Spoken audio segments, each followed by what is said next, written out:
Thank you so much for coming this afternoon. My name is Lesley Williamson. I serve as the executive director at the Saltonstall Foundation for the Arts. We're an arts colony. We're located in the Ellis Hollow neighborhood, which is about 8 miles east of downtown. And the reason I'm here is that Lisa Coe and Bob Proehl were both summer residency fellowship recipients at Saltonstall, Lisa in 2010 and Bob in 2013.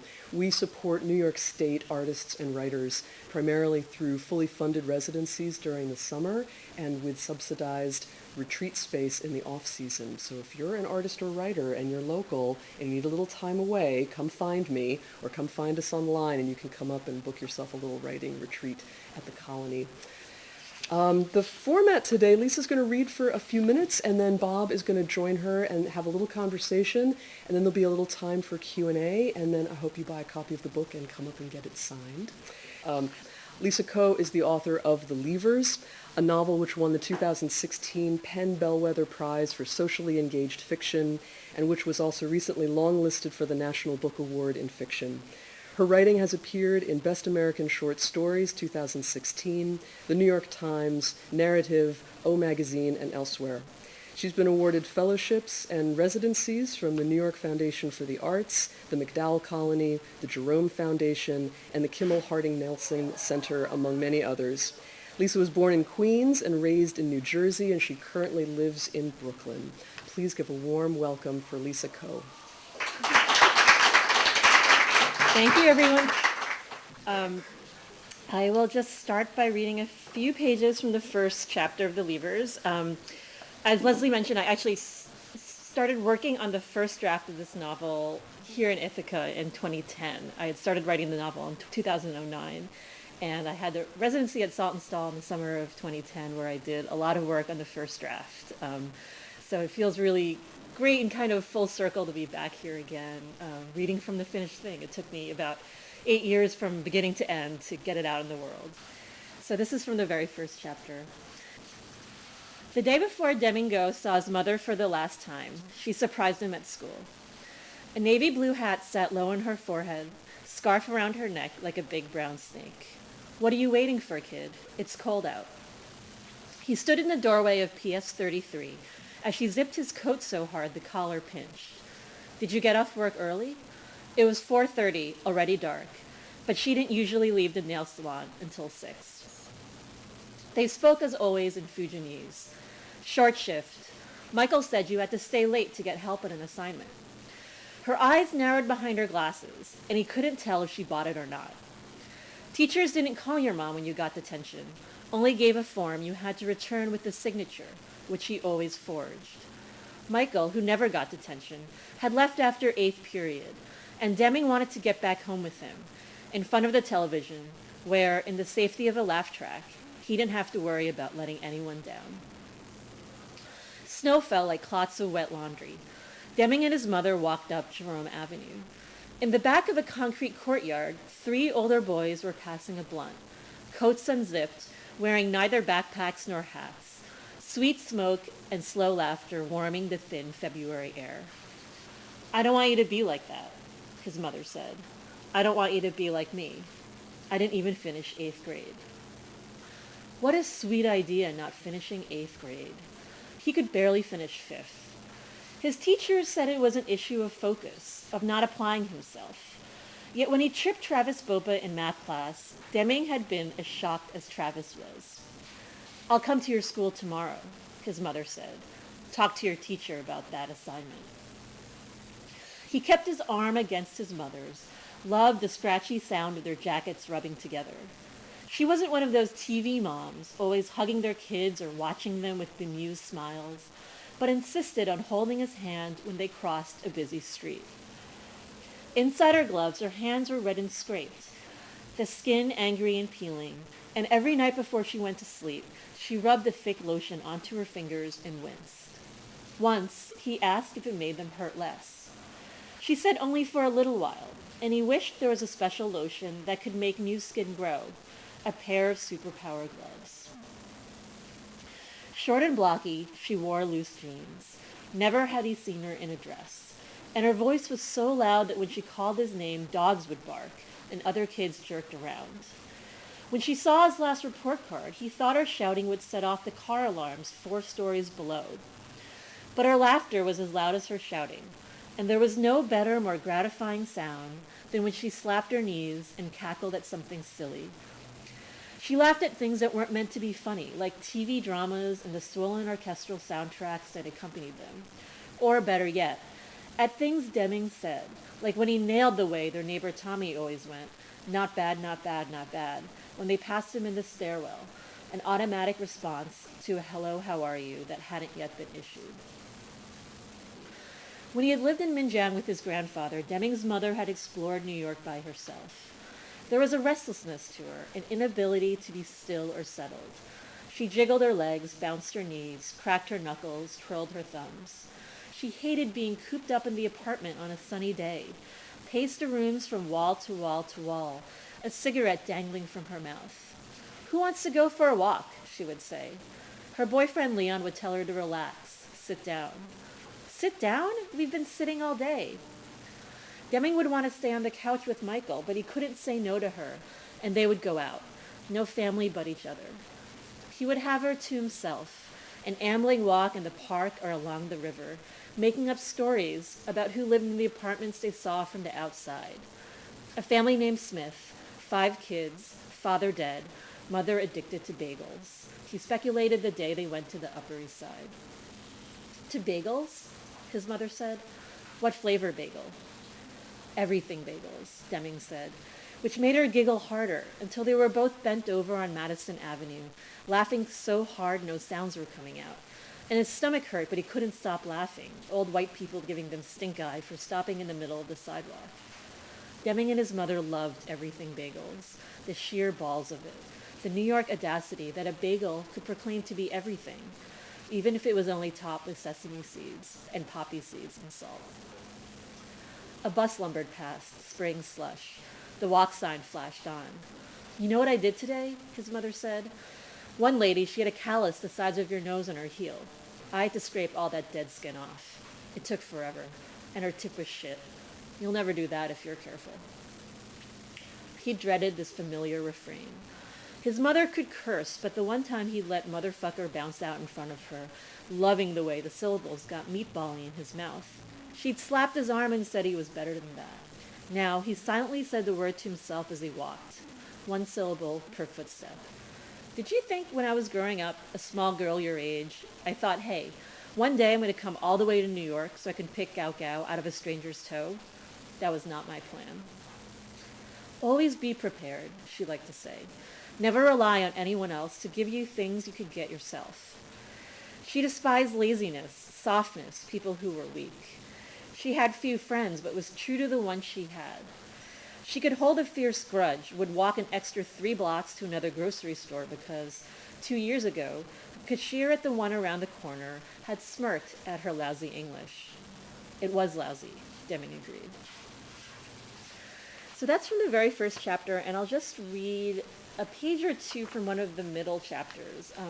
The book is actually a dual narrative, so it goes back and forth between Deming's point of view, which you just heard, and his mother Polly's story. And she narrates her story in first person, and she's addressing Deming as you in the chapters in which she's kind of telling him about her life and kind of what happens before and after they get separated, which happens right after the scene I just read.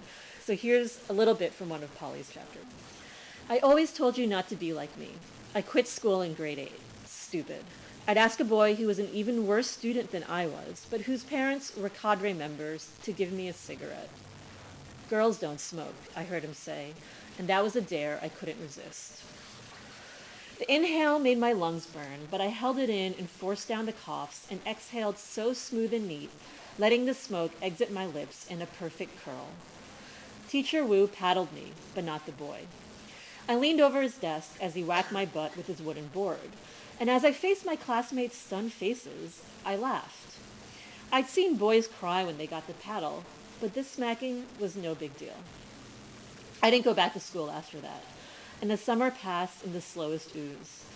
My hair grew longer, my face sharper, and I swept the rooms until the floors were clean enough to lick. The whole village was sleepy that summer, a still pond on a humid day. The striped plastic tarps strung across the alleyway were faded and torn, and the vendors with their flip-flops, batteries, and scratchy panties in individually sealed plastic bags looked resigned to never selling anything. Even our chicken's eggs were smaller, like she'd struggled to push them out. One afternoon at the end of the summer, when I was 15, I was doing the laundry. Couldn't wait any longer for the weather to cool, and the clothes needed washing, though it was almost pointless to wash them in such humidity. I filled the plastic basins, run out the clothes, and strung them, one by one, from the line. I heard a small squeak and looked up, and there was the neighbor boy, Hai Feng, taller than when I'd seen him last, staring at me from atop a bicycle. "Want a ride?" he said. My father called him the wimpy Lee boy. "Soft like a pillow, that one," he said, when we overheard Hai Feng's ripping him a new one for failing the high school entrance test. I kind of felt bad for Hai Feng. Plenty of kids in the village wouldn't even make it to grade 9. We all had as much of a chance of going to college as flying to the moon. Hai Feng's dark hair stuck to his face in the summer heat. He had a widow's peak that made him look older than he was. His limbs were gangly, but there were ropey muscles on his calves and forearms, tightly balled and hidden. Surprise. It wasn't like I had anything important to do, so I climbed on the bike's rack, balancing sideways, batting mosquitoes from my face, the tall grass tickling my feet. Hai Feng pedaled, the sky gaping and bright, the wheels squeaking as we rolled through the fields. I sniffed him. He smelled like salt. "Let's go to the river," I said, but we were already on our way. I'll stop there. Thank you. I really love going into books not knowing anything about them, Right. so I picked this up because I knew you were one of our alums from Saltonstall, and neither of us sort of came out of an MFA program and published our first Right. novel at 24, because screw those people. Yeah. I mean, way to go, those people. And one of the things that you mentioned, you said there were no role models, no path to follow for you as far as becoming a writer, but Right. and yet here you are. And I was hoping you could talk a little bit about sort of. I think it's good for a lot of writers to know that there's more than one path to publication. So if you could Sure. talk a little bit about how you how you brought this novel into the world. Sure. So I've been writing since I was like 4 or 5, the only child, only grandchild, child of immigrants. So I had a lot of like imaginary friends growing up, and I spent a lot of time alone, like writing stories. But yeah, I mean, I never thought I would grow up and be a writer. Like I just read constantly, like maxed out my library card. But I never saw like Chinese American writers or really any kind of characters that looked like me or my family. And so like for many years, I would write stories and sort of keep them secret and not let them out. But, I think I kind of kept doing it and took writing classes and, kept publishing here and there. And then I began this novel back in 2009. And it kind of started because I've been working on a collection of short stories for like almost 10 years and just was kind of writing myself in circles. And I was like, maybe I'll start a novel. That sounds like it's a really easy thing to do. Like, why not? Right? So I was actually I've always been kind of a news junkie, and I had this giant folder full of news clippings. And one of the stories that I was kind of keeping track of were these stories that were happening all around the country, and they still are, of undocumented immigrant parents who were having their U.S.-born kids taken away from them by U.S. courts and adopted by American families. And so these families were being permanently fractured through, immigration policies that were really racist and xenophobic and focused on profit. And so I was just really kind of horrified by these stories and also just sort of intrigued at what they brought up and what they were kind of saying about questions of assimilation and identity and kind of class and cultural status. So I started writing about characters based on these stories. And 8 years later, here we are. That actually kind of brings up what I wanted to ask next. I feel like current events are a really tough target for novels to hit because of the sort of, even once you're done, the speed of the publication apparatus. Right. I mean, I don't know how many of you guys are aware of how the sausage gets made, but like, it takes a long time, even when you sell a book as if it is done. And yet sometimes a novel comes out and it manages to feel really prescient of the moment that it happens to be published. I remember thinking that when I was reading Exit West earlier this year. I'm like, it's really odd that this sort of timeless novel about refugees is coming out right now. And I was wondering how it's felt over the past year to see a central theme in your work become really if not the central issue in U.S. politics. Right. Yeah, I mean, like, the timeliness issue is definitely a question I get asked a lot. I find that interesting because I did start the novel 8 years ago, and to me, these questions of immigration and documentation were like very, very timely back then because these were based on real life stories. And so, I feel like immigrants have always kind of been one of the many scapegoats used in times of economic anxiety in the U.S. Like, there are many scapegoats, but so now we have this new administration that is like violently anti-immigrant instead of sort of under the radar anti-immigrant as the last one was. So yeah, it's definitely, I mean, it's an interesting moment to publish, like for a lot of reasons. It's been interesting to kind of navigate that as a debut novelist. I'm sure you know how that feels too. And some hope of writing the book was always kind of trying to want to provide more context and awareness of human lives that are affected by the news headlines and sort of go beyond them, right? So I'm grateful that anybody wants to read it, like, whatever their motivation is. There's a theme that runs through the book of the sort of double negation of Asian American as an identity, and it's something that I've heard Jeff Chang talk about it, and he writes about it in his most recent one, which is called "We're Gonna Be All Right." Right. And I was thinking of Jean Luen Yang's American-Born Chinese, that you have this sort of identity role that, like, in a sense is never naturalized as American, and yet, like, the opportunity for return is not there. And I think, again, particularly in the current political climate, that the xenophobia directed at Asian Americans is this kind of quieter, but has been massively ramped up in the last couple of months. Yeah.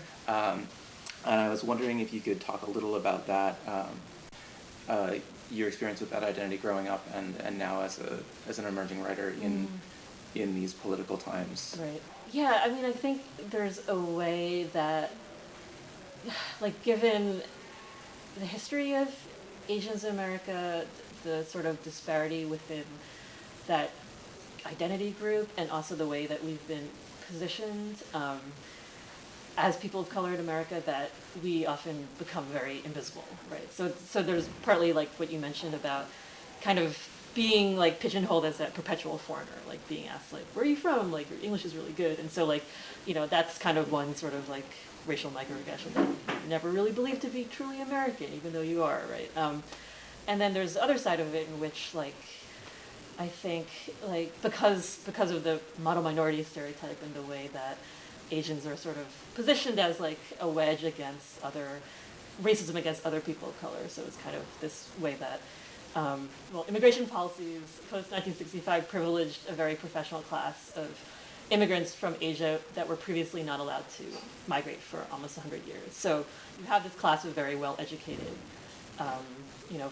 wealthier first wave of immigrants that's kind of ascended to like, had like a certain amount of like class ascendancy. And so that sort of model minority trope is kind of used to say like, well, Asians don't experience racism, they're not really like people of color, like Latinos or blacks in America. And so it's kind of used position-wise to sort of divide us from each other, right? So I think that's kind of part of that like invisibility, I think, that we have in the news and in media and in art in a lot of places as well. You mentioned yesterday at the event that a lot of the time you spent Saltonstall was actually spent on stuff that didn't end up in the book, and I was hoping, again, for the sake of other writers that might be in the room, if you could talk about the good that comes out of pages that end up cut, because I think. I mean, I'm always in the camp that like most of the work gets done in editing. You know, we're coming up on November, and it'll be NaNoWriMo, and you know, you see all these people. National Novel Writing Month. Yeah, people. You write a novel in 30 days. Which I'm sure is a really great novel at the end of 30 days, but it's all drafting, and like people are like, it's awesome. All about, my word count was quantity like, over quality for sure. But there's something good about writing your story, even if that stuff doesn't make it. If you could talk a little. Yeah, I wrote like so many drafts. I worked on this thing for 8 years, so many drafts were kind of sacrificed in the process. Like I think a lot of that time was spent really trying to figure out how to best write the story. Right, so I kind of knew like who the characters were and the situations that they would be put in and kind of how it would end. But the question was, what was the right place to start? And, you know, I tried different points of view, first person, third person, you know, past tense, present tense. And a lot of trying to figure out what the best thing to do was kind of not getting it right. So, you know, I would just write a whole bunch and be like, no. And then like write another bunch and be like, maybe closer, you know. But even if a lot of that material didn't end up in this final version, it was still completely essential to the writing because it was getting to know the characters, getting to know kind of more about their backstory, kind of that, I think it was like the Hemingway iceberg thing that you talk about it like as writing teachers, that like only the tip of the iceberg ends up like on the page, but the rest of the iceberg is like, you know, 99% of information about your character, their backstory that you might write but not end up in the final product, but still important. And the last thing I wanted to ask you about was music. Because this is the only novel that I've ever read that name drops suicide and Arthur Russell. Like only music nerds will like get those little like. Well, so I wanted to ask what role music plays in writing for you, both as process and how it ends up in product. Because for myself, like I can't listen to music when I'm writing. I know that's different for some people. Yeah. So I was very curious as to. I feel like, so I use music a lot as like a way to access emotions, I guess, like a very shortcut way. It's kind of like how scent is very evocative for most everybody and kind of becomes like a trigger to bring you back to a certain time and place. So music can do that as well. So there are definitely times that I'm working on something new now, and one of the first things I've done is to create a playlist for my characters. For the time and place that they're living in, and kind of pulling out songs from that era. And it helps me kind of get in the mood of their world when I listen to it. I find I can like kind of listen to music when I write a very, very sloppy first draft. But when it comes to the precision of editing, I kind of turn it off. But it's kind of also an easy way to get past my own self-consciousness in writing. Like, I think like I have this like really distinct memory of being at Saltonstall and writing one of the draft chapters in my book and listening to nothing but Clapton's Cocaine really loud for like 6 hours straight. It was like super compulsive, but for some really weird reason, and I can't ever listen to that song again. Like I feel like can see where that kind of disgusted by it, but like it kind of like for some reason just made me just be like you know, and I just kind of had to be in that place to finish that. The writing about music in here, the sort of synesthetic way that Deming receives music is really fantastic, and I think it is the kind of thing that even though they are pretty nerdy references, you don't need to have listened to that Hendrix album. Right. Yeah, thank you. Yeah, it's like his third language in a way. So. I wanted to open it up to questions from the audience. Yes. So where did this come from, this kind of rough, loud woman? She was originally sort of based on an article that I'd read about a woman who, can't give away the ending, but the circumstances were similar in terms of where she'd grown up and that she had a son and they got separated. So I kind of knew those facts going in. And I built her character off of those facts. And I was thinking, what kind of woman would kind of have the guts to do this? Going through that sort of migration process, you're 50 grand in debt, you got to pay it back, you're being like taking this really, physically and emotionally arduous journey to the U.S. And you have to have some sort of, I don't know, like adventure spirit and also like a ton of grit and like kind of rebellion to kind of go that far and to survive in this new city where you know nobody and you can't speak the language and so kind of building her character off of those circumstances, I think, and then it kind of grew from there. I worked at Cornell and had quite a few students who would self-identify as Chinese American. Mm-hmm. And I've been told more than once by these students that they didn't feel like they belonged in either camp. They didn't feel particularly American and they didn't feel particularly Chinese. Mm-hmm. And it was an uncomfortable feeling. And so when I read your book, it was like, wow, here it is stated again. Yeah, I think not being read as white, and because of the history of white supremacy in this country, it's definitely going to be a different experience. But I think what you said before was really interesting, because one thing, like, I want to kind of explore in this book in general is, like, how to reframe the kind of binary of Chinese versus American, because I think when we do that, and that's something that, people have done for a long time, like, it doesn't leave space for a sort of like third identity, right? Because it becomes like this kind of simplistic either or, right? And it also, by saying that, we're like saying that Americans aren't Asian, right? And so there's definitely, I think, a lot of room and a great need to sort of identify as, like, we could say Chinese American, and that's like a valid and legitimate identity that kind of combines all those things together and isn't like one or the other.